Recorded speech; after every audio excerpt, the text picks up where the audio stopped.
রাধে রাধে বন্ধুরা, ভাগবত ফ্যামিলি ব্লগসে তোমাদেরকে জানাই আমি আরও একবার ওয়েলকাম। তো বন্ধুরা, তোমরা দেখতেই পাচ্ছ সকাল সকাল আমি স্নান টান করে রেডি হয়ে নিয়েছি। আজকে হলো গিয়ে 31 অগস্ট, সানডে। আর আজকের দিনটা খুবই স্পেশাল, কারণ আজকে শ্রী রাধারানীর জন্মতিথি। আজ হচ্ছে গিয়ে রাধা অষ্টমী। তো তোমরা দেখো, আমি আমার রান্নাঘরে পৌঁছে গেছি। আর এই রান্নাঘরটা আমার খুব ফেভারিট একটা জায়গা হয়ে উঠেছে আজকাল। তো যাই হোক, ওই যে দেখছো কুকার বসানো হয়ে গেছে। আমি রাধারানীর ভোগ সেবার জন্য মানে প্রিপারেশন শুরু করে দিয়েছি। আর সাথে আমার তোজো এনি টাইম আমার সাথে থাকে, মা ছাড়া 1 মিনিটও থাকতে পারে না।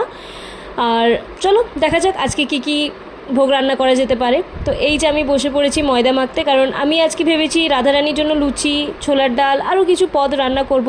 দেখা যাক ছেলেকে নিয়ে কতটা পারি। তো এই যে রেডি হয়ে গেছে রাধারানীর জন্য ভোগ। আর আমি এখানে করেছি লুচি, ছোলার ডাল, পনির বাটার মশালা আর সিমাইয়ের পায়েস। আর বাকি 5 রকমের ফল, মিষ্টি, নাড়ু এইসব দিয়ে আমি রাধারানীকে সেবা দিয়েছি। তোমরা দেখো তো আমার রাধারানী আর গোপাল সোনাকে কেমন লাগছে দেখতে। আমরা যতটা পেরেছি চেষ্টা করেছি রাধারানী আর গোপাল সেবা মানে গোপাল সোনার শৃঙ্গার করার, সুন্দর করে ওদেরকে সাজানোর।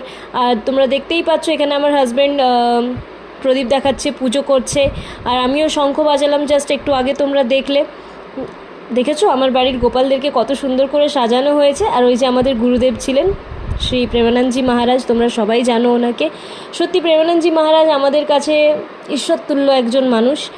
আর এই যে দেখো আমার রাধারানী আর গোপাল সোনার একটা ফাইনাল লুক আমি তোমাদের সাথে শেয়ার করছি। দেখো কেমন লাগছে ওদের, কি সুন্দর লাগছে। আমার রাধারানীকে তো সত্যিই আজকে মনে হচ্ছে যেন রানী। অবশ্যই সে রানী, মহারানী। রাধারানীকে সবাই বলে সে নাকি মহালক্ষ্মী। আর সত্যিই তাই, রাধারানী আমার জীবনে আসার পরে আমার জীবনটা অনেকটা বদলে গেছে। তাই আজকের দিনটা পুরোটাই রাধারানীর নামে। তোমাদের সবাইকে একবার বলবো